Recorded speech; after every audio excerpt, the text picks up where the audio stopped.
We begin tonight with an oil tank fire that happened earlier today in Bryan.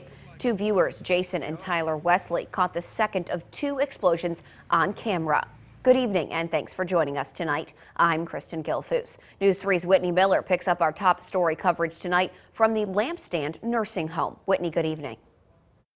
Kristen, it all began right here behind the nursing home in Bryan just before noon. Residents say they heard a loud bang and then they saw roaring flames for nearly an hour.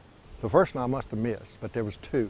It was just a big bang and that was it. That and heavy flames filling the sky is all Charles Hinton saw on his street before hopping into action. So I ran down and started helping get this traffic out of here and get these people from piling up down here because we thought the fire department might go this direction. He was right. Emergency responders did need a clear path because two oil tanks exploded and caught fire. It took Bryan and College Station crews a half an hour to get it under control. There weren't any mandatory evacuations, but authorities did ask some residents to leave their homes and wait.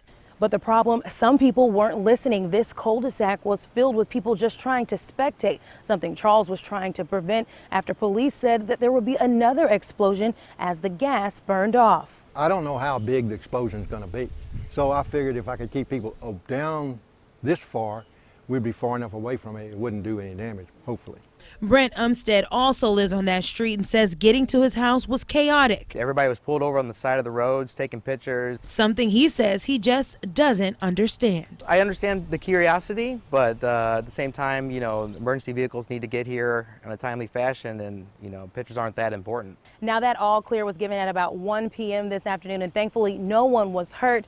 But something that we want to point out, officials say the fire looked a lot bigger than it really was. They say that's because of the oil. They say when it burns the way that it did today, it produces a thick black smoke, something a lot of you may have seen this afternoon. In Bryan, Whitney Miller, News 3. Whitney, thank you. That, though, not the only incident in the Brazos Valley which had emergency crews scrambling today.